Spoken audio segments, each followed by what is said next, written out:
as you can see here, I went through a lot of painstaking work of going in and trying to fill in all the gaps. And don't do it this way. Hey there everybody, and welcome back to the Digital Power Workshop. It is I, that flat tire you get right when you need to be somewhere, Techno Meow Tinkerer. And today we're going to do the time-lapse video of me creating Pipo in Blender. So let's log on in.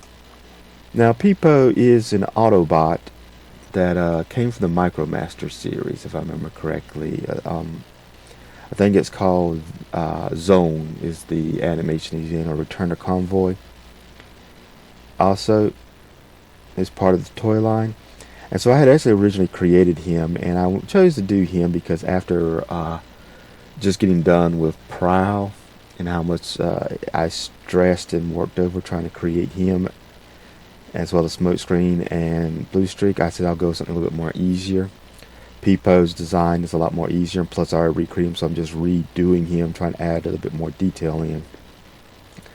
Now his name is, I think, is an onomatopoeia for the sound and amulets make, where it goes Pipo. And let me get my voice right. Pipo, Pipo, Pipo. There we go. Get a little bit of that high pitch in there. And so that's what his name ended up being, is a sound effect, basically. So going in and adding my hinges, yeah, I've kind of learned to do some things a little bit better with using the bridge, extrude, and there's other tools I've learned along the way. It's made doing some of this stuff a little bit easier, and especially how I created the leg using the bridge after I just duplicated the joints. And of course I'm doing my standard treaded tire look I use for, even though he's supposed to be a street vehicle, I gave him the treads for off-roading. It's just a simple thing. The main reason is because I didn't like how the treads on Blue Streak, Prowl, and Smokescreen turned out, so I went back to this one. The Lego treads, I should say, because a lot of Lego tires have this. But since he, like I said, is mainly a simple design, so I went back to try to recreate and add in all the different hinge joints and fix some things, because in the toy he suffers from the same issue Hotspot does, and it's just that the toes are part of the leg and they don't bend. So I wanted to actually create a extended foot out for better balance and give it the hinge so that it can bend. And I've gotten that, now that I've learned how to use the boolean, I've started using them a lot better. Like I'll use the boolean here to connect the hinge, part of the hinge, to the actual leg, and then use it to cut out this spot on the foot so it will fold up. Using the extrude tool to build out the cab. And I did this right here where I pulled at the back side just temporarily, because it's what the original toy design I think did or something. The way he transformed was not very advanced. It was very simplistic, and so I just did this right now just to fill out the cab, because I'm actually going to redo those a little bit, because if he was to try to sit down with that part of the cab juxtaposition or whatever is being pushed up, he won't be able to sit down. So I want to try to give him the ability to kind of sit down. I have yet to figure out how I really want the thing to fold up. I have not ever figured that out. But yeah, I'm sitting here, I'm trying to get one side of him straight, and that way when I go duplicate the other side, everything will be pretty much in place. And so I'll be working a good bit on the left side of Pipo here, both the arm and leg, before I duplicate it, because I want to make sure everything is pretty much in place. Now you're trying to get the arm trick, and I may go back in and I'll show you in the final part what I'm talking about with the arm trick. I may go back in and extend it just a little bit more. I have yet to redesign a new hand for these, so that's why there's some of them you'll see are still handless, because I just don't like the way my robotic hand is. So I'm probably not going back and redesigning it at some point. I've been putting it off, purposely putting it off, really, because I want to get some other stuff done first before I do it. Now, one of the things is you can kind of see there, I did earlier, was I used the Boolean to create the fender wells, and I also used the bevel tool to create the rounded part of that part of the shoulder, so when he goes to bend his arm, because the toy has it really coming out, looks like it has it coming out of the wheel, it's not being two separate pieces, and the animation does too, so I didn't want to do none of that stuff. Well, the animation more than the toy, and the animation actually has some like this, has like the panels acting like an arm guard. Now I used the Boolean tool this time to create the windows instead of how I previously created windows by just extruding or removing stuff. And so this time I went through. Now I made a mistake here, not thinking about it until I went around to do the actual windshield, and that was to use the loop select tool to just do a fill in that way. And as you can see here, I went through a lot of painstaking work of going in and trying to fill in all the gaps.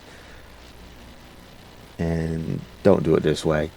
Use the loop select or the edge select tool, loop select, whatever you call it. It's where you hold the Alt key down and you select an edge, and it follows the path of it. And then hit F for fill, because it makes it all one nice piece. And of course, when you do it this way, you kind of have to make sure every piece is facing the correct direction.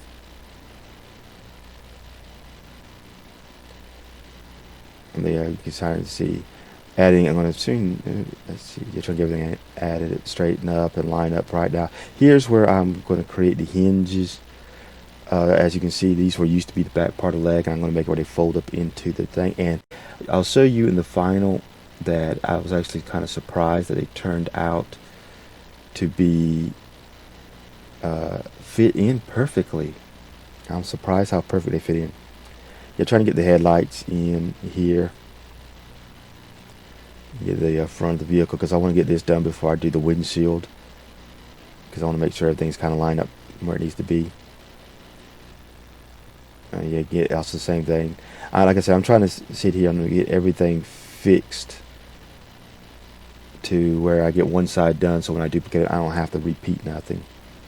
But yeah, trying to create the actual windshield.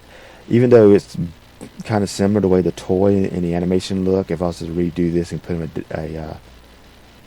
well, I could probably get away with a small dashboard, because Japanese vehicles, they sit on the right side, and so that part of the windshield, I could probably put a small steering wheel and stuff in, but I may want to still redo it for a decent dashboard. I'm getting in, trying to get everything lined up where it needs to be, the levels. Okay, now here I'm working on the back. I did the same thing. I used the Boolean to create the windshield and just the loop. And now I'm creating the actual door by separating it and separating the parts that I had selected. And I went through, oh yeah, I had to go through and get all the the mistake I tend to make, I tend to parenting before making sure all my origin points are correctly, so I'm going to have to go through.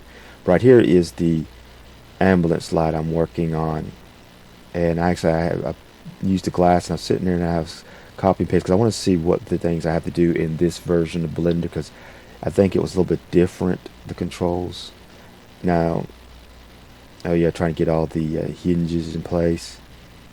I tend to make some of this stuff overly complicated. I don't make it as complicated design as, say, the Bayverse movies, or the live action movies, or even Transformers Prime or stuff like that. But I want them trying to make it where it looks like it's pretty well feasible. And now, let's take a look at the final product. And here we have Pipo in his vehicle form. As you can see, I could probably put a steering wheel right in here. And I may want to slide that over to give it a better thing, so I could probably do that. I'm going to probably have to redesign if I want to make the inside of him look proper. But there's the, he's got a really big back window. And when I originally did this, I laid the front view and the back view from the animation on the background, and I added a side view of Ratchet. So I was trying to base them on the size of Ratchet. although he looks a bit more boxier. But then again, he's supposed to be like a futuristic style vehicle. And so I'll probably need to go in and probably round off a couple of these edges, and you probably need to do a few little things differently. He's got I don't know, he's got face, I don't forget what to call it, not hidden face syndrome or something, or exposed face syndrome on the other side. But now let's take a look at him in his robot mode. And there you kind of see him as robot. And this is what I'm talking about. When I did not plan, I thought I was going to have to adjust this, but this turned out to be perfect. As you can see, the floor and the roof folded in. Like I said, I have not decided how the best way to actually do this, because I take this part into an account. That I don't know if I wanted to fold these anyway to try to get it where it won't be quite so stepped out, but right now it might work in his favor because of all this weight, and that's the thing. And so if I get here on the side and we do a quick rotate, yep, come on, why is it at this thing? There we go. Get him where he sticks his arm out.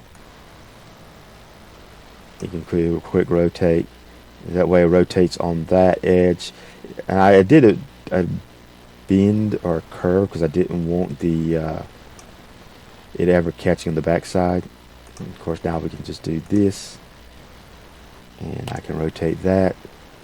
Like I said, if you can kind of see how short it kind of looks here, so I might need to either readjust the center point of it to make this forearm longer, or I need to get the hands in to see, because usually your hands come in for a human about around this part of the leg. And so you can kind of see, and of course we got the back door. Whoops. Come on, click on what I want you to click on. And so I got that where it opens up. And so if this was actual in his ambulance mode, you'd be able to open that up.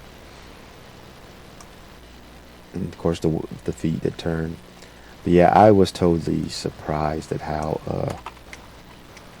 this right here turned out. I could not have planned it more perfectly for that to fold in as good as it did. Considering that I don't have this quite as thick as this. You can kind of see it from here. So that turned out great. And that's pretty much Pipo. And so yeah, if you like my content and you wish to help support the channel, please like and subscribe, and check out some of my other time-lapse videos to kind of see how I have progressed over time as I've learned Blender. And I hope you all have a nice day.